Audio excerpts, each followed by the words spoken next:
अगर इस घोटाले को सामने लाना है तो पहला मेरा सुझाव यह है कि विपक्ष अपनी पूरी जानकारी डिस्क्लोज कर दे। माने जितनी भी पॉलिटिकल पार्टियां हैं, देखिए कुल चंदे का कितने परसेंट बीजेपी के पास है, 54%। तो बाकी बची हुई पार्टियों के पास 46% है, जैसे कांग्रेस के पास कुल चंदे का 9% है। बात समझिएगा इसको। अब इस 40% वाले जितने पार्टियां हैं छोटी मोटी, सभी इसको डिस्क्लोज कर दो तो अपने आप 54% का रिकॉर्ड हमारे सामने आ जाएगा किसने कितना दिया।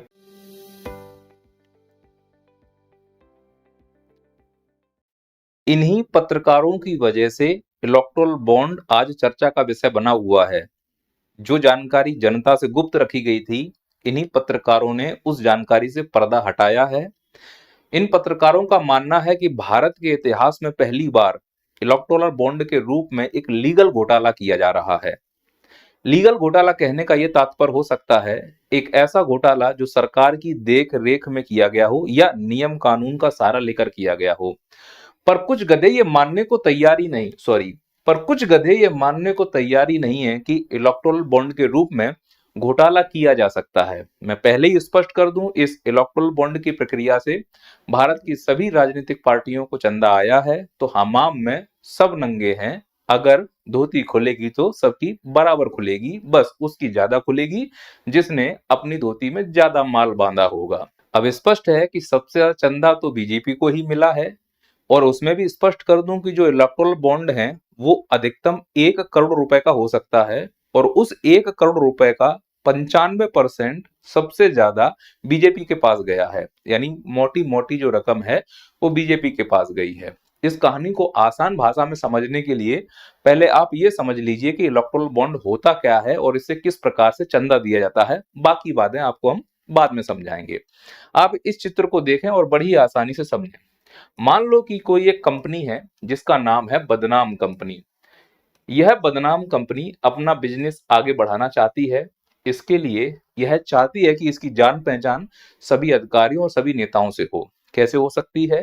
नेताओं को चंदा चाहिए, इनके पास पैसा है तो चंदा देने का कोई एक प्रोसेस होना चाहिए। सभी राजनीतिक पार्टियों ने एक नया कानून बनाया कि यदि कोई किसी पार्टी को चंदा देना चाहता है तो उसके लिए यह प्रक्रिया वो अपना सकता है। क्या? कि आपको एसबीआई की शाखा में जाना होगा। इस एसबीआई की शाखा में आप जितना चंदा देना चाहते हैं उतना रुपए इस एसबीआई को दे दीजिए। लेकिन ध्यान रखना, ये जो पैसा है ये ऑनलाइन ही आप ट्रांसफर कर सकते हैं। यानी अगर आपको बॉन्ड खरीदना है तो चेक के माध्यम से खरीद सकते हैं, ऐसा नहीं कि कैश के रूप में आप खरीद पाए। सपोज करो ये बदनाम कंपनी 20 करोड़ रुपए किसी पार्टी को चंदा देना चाहती है, तो यह एसबीआई 20 करोड़ रुपए अपने खाते में रख लेगी। उसकी केवाईसी भी करेगी। ध्यान रखना, ये शब्द आगे यूज करूंगा। केवाईसी का मतलब एसबीआई को यह मालूम होना चाहिए कि किस व्यक्ति ने कितने रुपए के बॉन्ड खरीदे हैं, और यह 20 करोड़ के बॉन्ड अपनी कंपनी में वो ले जाएगा।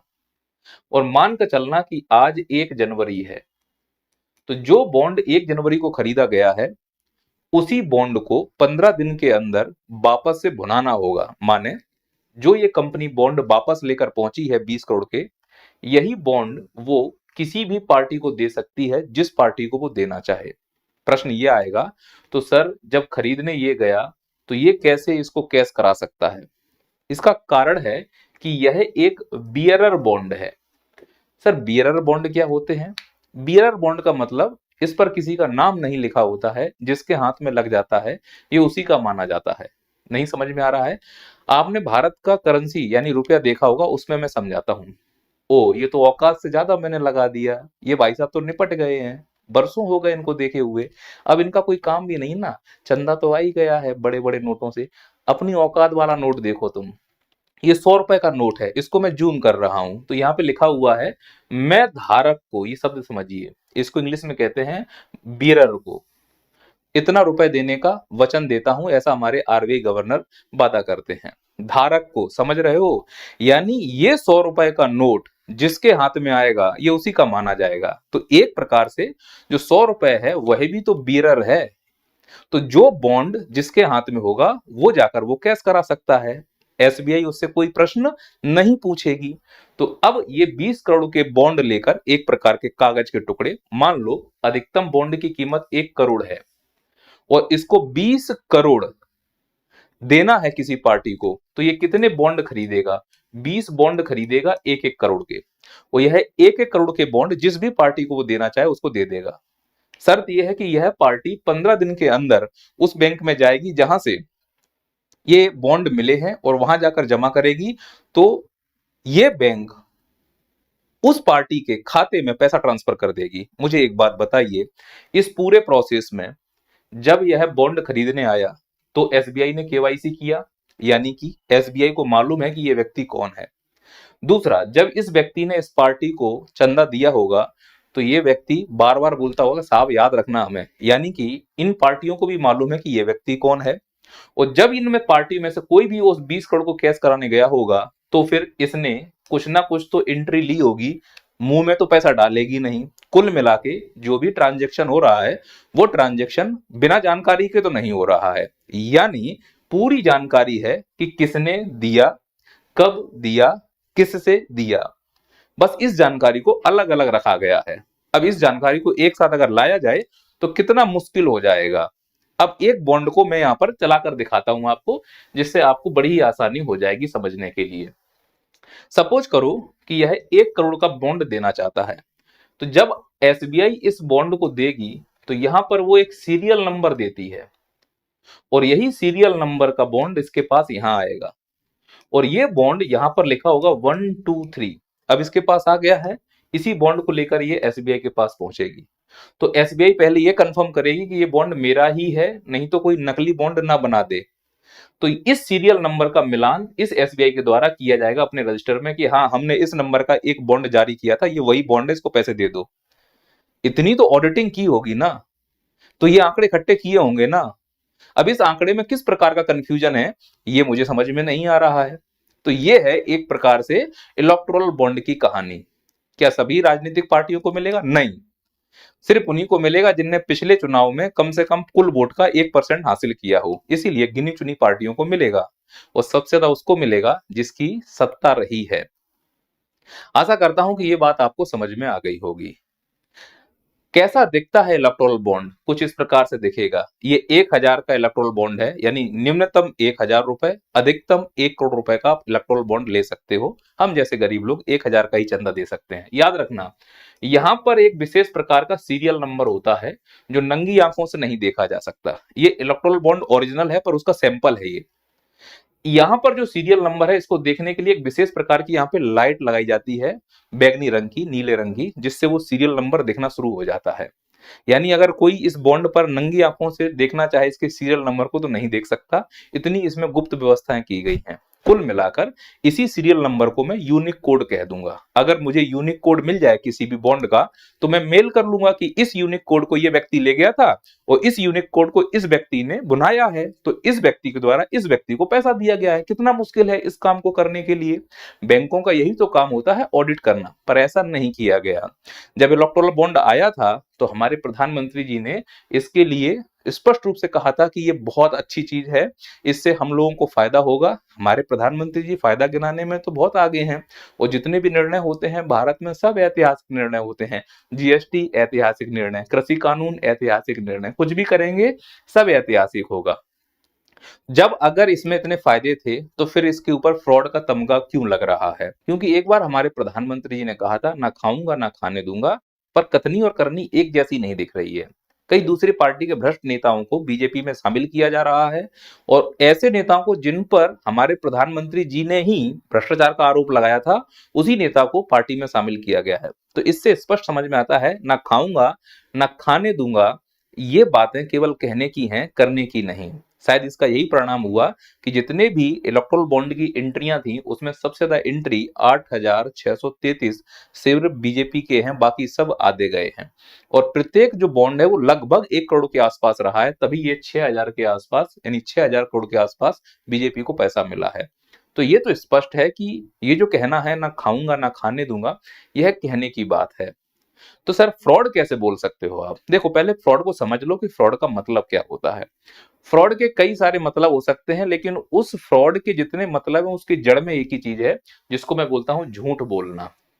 जैसे आप बोलोगे ना कि आपने मेरे साथ फ्रॉड किया, मतलब जो सच था वो नहीं बताया। इसका मतलब अंत में किसी भी फ्रॉड का जो मूल है वो क्या है? झूठ बोलना। कोई भी अगर आपसे बोले झूठ, समझ जाना कि वो हमसे क्या कर रहा है? फ्रॉड कर रहा है। तो अब अगला प्रश्न है, तो क्या ये इलेक्टोरल बॉन्ड की जो अभी इतनी बड़ी खबर है, इसे आप घोटाला कह रहे हैं? मैं नहीं कह रहा हूं, मैं तो आपको कुछ पक्ष में तर्क दूंगा। आपको लगे कि ये तर्क सही है तो घोटाला मानिए, लगे ये तर्क गलत है तो घोटाला मत मानिए, ये सब आपके ऊपर है। ये जो आप देख रहे हो ये सैंपल है एक इलेक्टोरल बॉन्ड का, यहाँ पे सीरियल नंबर लिखा हुआ है। यानी अगर एसबीआई बिना सीरियल नंबर के बॉन्ड को जारी कर दे तो वो तेलगी जैसा कॉन्सेप्ट हो जाएगा। कितने भी फिर नकली इस प्रकार के इलेक्टोरल बॉन्ड बनाए जा सकते हैं। यानी कि सभी इलेक्टोरल बॉन्ड के जो सीरियल नंबर है, जिन्हें यूनिक कोड कह रहे हैं, वो एसबीआई के पास होंगे। अब वो एसबीआई ने जो जानकारी दी है सुप्रीम कोर्ट के आदेश पर चुनाव आयोग को, वो दो अलग अलग बॉक्स में दी है। किसने चंदा दिया है वो अलग बॉक्स में, और यह चंदा किसको मिला है वो अलग बॉक्स में। अब उसका जो सीरियल है वो जब मांगा जा रहा है तो एसबीआई कह रहा है ये हमारे पास उपलब्ध नहीं है। तो बड़े प्रश्न उठते हैं ना, इससे घोटाला समझ में आता है। पहला प्रश्न, उपलब्ध क्यों नहीं है? जो डेटा का संग्रहण हुआ है वो डेटा फिजिकल फॉर्म में है। घोटाला सामने आया, जिस देश में डिजिटल इंडिया कार्यक्रम चल रहा हो उस देश में क्या सरकारी बैंकों का डिजिटलीकरण नहीं हुआ? दूसरा, सूचना समय पर नहीं दी, आरटीआई कानून का उल्लंघन है, क्या इसे घोटाला नहीं माना जाएगा? तीसरा, सही सूचना नहीं दे रहे हो, क्या यह सुप्रीम कोर्ट के आदेश की अवमानना नहीं है? सुप्रीम कोर्ट ने कहा था कि पूरा का पूरा सूचना देना है, तब फिर एसबीआई ने क्यों इन यूनिक कोड को नहीं दिया? जब इन तर्कों पर हम बात करते हैं तो समझ में आता है कि दाल में कुछ काला है। अगर दाल में काला है इसका मतलब झूठ बोला गया है, और इन तीनों कंडीशन में मुझे झूठ बोलता हुआ एसबीआई दिख रहा है। तो जो मेरा कथन है कि घोटाला किसे कहते हैं, झूठ बोलना ही घोटाला है, इस हिसाब से यह तर्क इस पर सिद्ध होता है कि शायद घोटाला हुआ है। दूसरा तर्क यह है कि ईडी का इस्तेमाल करके इस इलेक्टोरल बॉन्ड के द्वारा चंदा को इकट्ठा किया गया है। यानी कुछ कंपनियां जो काम कर रही हैं, जो कुछ गलत तरीके से कर रही हैं, तभी ईडी उनको परेशान करेगी। ईडी जब उन्हें परेशान करने जाती है तो फिर उस परेशानी से बचने के लिए वो कंपनी क्या करेगी कि ईडी हमारे पास ना आए। इसके लिए क्या होना चाहिए? सरकार खुश रहे। सरकार कैसे खुश रहेगी? चंदा देना पड़ेगा। ये तर्क के साथ बोल रहा हूं। एक कंपनी है जिसका नाम है, यहां पर आप देख पाओगे, फ्यूचर गेमिंग कंपनी। 2 अप्रैल 2022 को यहां पर ईडी जाता है, कार्रवाई करता है, लगभग 409 करोड़ रुपए अकाउंट सीज करता है। याद रखना, ईडी जब अकाउंट सीज कर देता है ना, तो एक पैसा भी ऑनलाइन ट्रांसफर नहीं कर सकते हो। अगर करोगे तो फिर कोर्ट से अनुमति लेनी पड़ेगी। कमाल की बात ये देखिए कि बस 5 दिन के बाद इसी future gaming company, future gaming मतलब गेमिंग, लॉटरी बेच रहा है, जुआ करवा रहा है। आजकल देश में अमीर हो कौन रहा है? दारू बेचने वाला, लॉटरी बेचने वाला, जुआ खिलवाने वाला, आईपीएल खिलवाने वाला। गरीब कौन हो रहा है? जो सच बोल रहा है वो गरीब हो रहे हैं, जो झूठे हैं, मक्कार हैं, वो अमीर हो रहे हैं। तो देश आगे कहां से जाए? 2 अप्रैल 2022, 5 दिन के बाद 7 अप्रैल का ये पूरा एंट्री आप यहां पर देखिए। यहां पर दिख रहा है कि इसी कंपनी ने 100 करोड़, यानी कि 1-1 करोड़ के बॉन्ड, 100 करोड़ के 1-1 करोड़ के 100 बॉन्ड लिए हैं और चंदा दिया है पार्टी को। पॉइंट समझना, ईडी का छापा 2 अप्रैल, 5 दिन के बाद 100 करोड़। फ्रॉड इसलिए बोल रहा हूं कि जब ईडी अकाउंट सीज करता है ना, एक पैसे का ट्रांसफर नहीं हो सकता, और जो तुम इलेक्टोरल बॉन्ड खरीद रहे हो वो आपको ऑनलाइन ही खरीदने पड़ते हैं। तो मेरे को ये समझ में नहीं आ रहा है कि ईडी ने अगर इसको ब्लॉक किया था तो इसने 100 करोड़ के कैसे पैसे ले लिए ऑनलाइन बॉन्ड, और अगर इसने ऑनलाइन लिया है तो फिर क्या ईडी ने अपना काम नहीं किया? तो अब तो ईडी के ऊपर भी कार्रवाई होनी चाहिए। ईडी इतनी बड़ी गलती कैसे कर सकती है? तो फिर ईडी की निष्पक्षता पे सवाल उठना स्वाभाविक है। इससे ये स्पष्ट होता है कि दाल में कुछ काला है, हमसे कहीं ना कहीं कुछ झूठ बोला जा रहा है, और जहां झूठ है वहां पर घोटाला होगा। ये वो दो महारथी हैं जिन्होंने सबसे ज्यादा चंदा दिया है।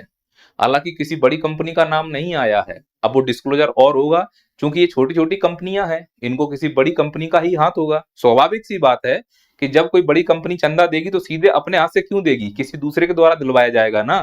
कई कंपनियां तो ऐसी हैं जिन्होंने चंदा दिया जिनका टर्नओवर ही 500 करोड़ है और चंदा 400 करोड़ दे रहे हैं। इससे ज्यादा मूर्खता वाली बात और क्या हो सकती है। देखिए यहाँ पर लिखा हुआ है द इंडियन एक्सप्रेस में कि जो भी 5 डोनर हैं उनमें से 3 डोनर के पास ईडी गई थी, यानी कि आप ये समझो हफ्ता वसूली हो रही है ईडी के माध्यम से कि अगर मेरी बात नहीं मानी, मुझे चंदा नहीं दिया तो फिर आपके ऊपर ईडी आएगी और कार्रवाई करेगी। चंदा दे दो, कार्रवाई खत्म। पार्टी में शामिल हो जाओ, कार्रवाई खत्म। ये तो स्पष्ट रूप से दिख रहा है कि मजाक हो रहा है कानून का। एक और कंपनी है जिसका नाम है नवयुग। ठेका पद्धति दी गई है, यानी कि चंदा दे दो ठेका ले लो, ये अब स्पष्ट हो गया है। इस नवयुग को ठेका मिला था सिकयाला सुरंग का, वही सिकयाला सुरंग जहां लोग फंसे हुए थे। काफी 40 मजदूर फंसे थे। क्यों फंस गए थे? क्योंकि जब भी कोई सुरंग बनती है 3 किलोमीटर से लंबी, तो उस सुरंग में एक स्केप रूट बनाया जाता है, जिससे कभी सुरंग में कोई कमी हो तो स्केप रूट से वो लोग निकल जाएं। स्केप रूट इसे सुरंग में बनाया ही नहीं गया, क्योंकि इस सुरंग वाले ने पैसे बचाए, और उस पैसे को बचा के इसने किसे दिया होगा? किसी पार्टी को दिया होगा। तो चंदा जिस देश में कंपनियों से जबरन वसूला जा रहा हो, वो कंपनियां क्या करेंगी? सुरंग ऐसे ही बनाएंगी, कम संसाधन लगाएंगी, तो उसका परिणाम क्या होगा? इस प्रकार से सुरंगों में पानी भरेगा। तर्क नंबर 4, सेक्शन 293 कंपनी अधिनियम का है, जो ये कहता है कि कोई कंपनी अगर 3 साल या उससे अंदर है तो वह चंदा नहीं देगी किसी पॉलिटिकल पार्टी को, अगर देगी तो 5% से ज्यादा नहीं दे सकती। कुछ कंपनियां तो ऐसी दिखी हैं जिन्होंने 500 करोड़ का टर्नओवर किया है और चंदा दिया है 400 करोड़। क्या स्पष्ट रूप से ये किसी को धांधली नहीं दिख रही है? किसी को किसी प्रकार का यहाँ पर घोटाला नहीं दिख रहा है? क्या करना चाहिए इस कंडीशन में? सुझाव क्या है? देखिए, अगर इस घोटाले को सामने लाना है तो पहला मेरा सुझाव यह है कि विपक्ष अपनी पूरी जानकारी डिस्क्लोज कर दे। माने जितनी भी पॉलिटिकल पार्टियां हैं, देखिए कुल चंदे का कितने परसेंट बीजेपी के पास है? 54%। तो बाकी बची हुई पार्टियों के पास 46% है, जैसे कांग्रेस के पास कुल चंदे का 9% है। बात समझिएगा इसको।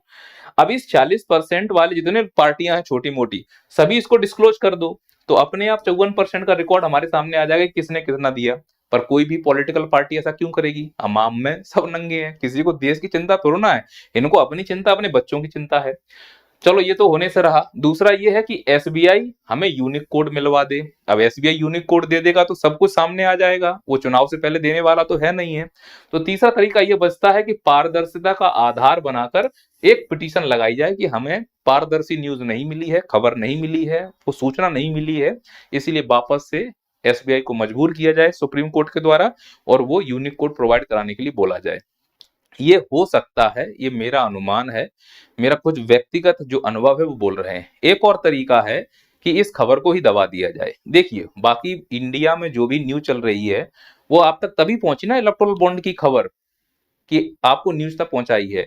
अगर इस इलेक्टोरल बॉन्ड के घोटाले को दबाना है तो सीधी सी बात है कि आपस में जो राजनेता लड़ाई कर रहे हैं ये आपस में सलाह कर लें। दूसरा ये है कि जो भी ऐसे देशद्रोही न्यूज चैनल वाले हैं या यूट्यूबर हैं जो सच्ची बात बताते हैं, जैसे कि मुझे आप देख रहे हो ये पिचकी नाक और मोटे ओंठ वाला इंसान, शायद कोशिश करता हूं कि जो सच है वो दिखाऊं, पर लोगों को लगता है कि किसी ये पार्टी का, किसी वो पार्टी का, किसी ये विचारधारा का, किसी वो विचारधारा का है।